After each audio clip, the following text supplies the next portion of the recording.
आपल्याला माहित नाही किती मंडळ इथे किती वर्षांपासून कार्यरत आहेत किंवा काय, तर ती आज ओळख होणार आहे. तर खूप छान वाटतंय की आपण सगळे भेटतोय. प्रमुख वगैरे मी स्वतःला मानत नाही. आमचे सगळे जेवढे मेंबर आहेत ते सगळे प्रमुख मानते मी. कारण कुणीतरी एक सुरुवात करतं, तसं फक्त झालं असं समजूया.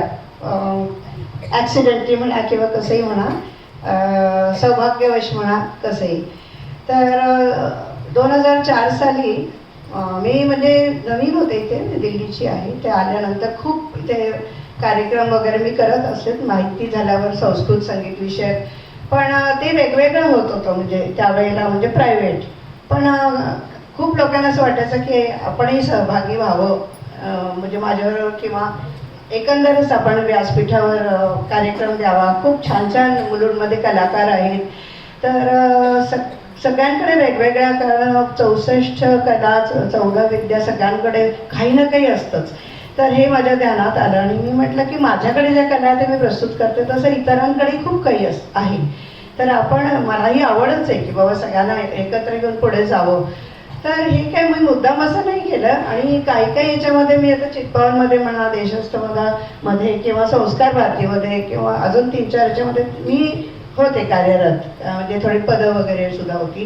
पण रसरंजन म्हणजे मी आपलं ह्या उद्देशानेच म्हणजे सगळ्यांच्या म्हणण्यावरून म्हणा सुरुवात अशी करायची इच्छा झाली की काही लोकांना मी विचारलं की तुम्ही याल का याच्यामध्ये. आपण तुमच्यासाठी हे मंडळ, एक प्रकारे मंडळ असं म्हणण्यापेक्षा आम्ही घरोघरी सुरू केलं होतं. ते थोड्या लोकांना घेऊन, त्यांना कलाकार आहेत आणि त्यांना व्यासपीठ हवं आहे. तेव्हा एवढे नव्हतं व्यासपीठ, म्हणजे हळूहळू ते एकत्रितपणे नव्हतं, असं पर्सनल आम्ही सगळं करत होतो. पण ज्यावेळेला असं काही माझ्या मैत्रिणी ओळखीच्या झालेल्या, म्हणजे त्याच्यामध्ये आता ज्या सक्रिय आहेत त्याच्यापैकी म्हणजे राशीनकर किंवा भावना दांडेकर, जानवी लगाटे, मधु रसाळकर, आपल्या विजयाताई कापडी, अशा खूप आहेत, कावतकर वगैरे. तर त्यांना घेऊन मग मी म्हटलं की आपण जमत जाऊया, कारण त्यांना पण इच्छा होती. मग त्याच्यामध्ये फक्त मी संगीताचं म्हणून मी करायच्या आधी, म्हणजे माझं संगीत आहे, संस्कृत आहे, पण कार्यक्रम आपण संगीताचे जास्ती करतो ते म्हणून एक संगीत सभा म्हणून सुरू केली. पण त्याच्यामध्ये सगळ्यांना, आम्हाला फक्त संगीत नाही, आम्हाला नाट्य, काव्य, साहित्य हे सुद्धा चालेल. तर आम्ही घरोघरी ते सुरू केलेलं होतं त्यावेळेला.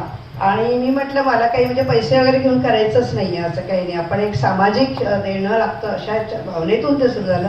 पण राजश्री कुलकर्णी, वृंदा देशपांडे, ह्या दोघी त्या म्हणाल्या की आपण एवढं छान काम करतो तर आपण एखादा हॉल घेऊया, काय तर फी घेऊया आणि मग सगळ्यांना मिळून आपण हे करू. कारण आपल्याला मग एक रेग्युलर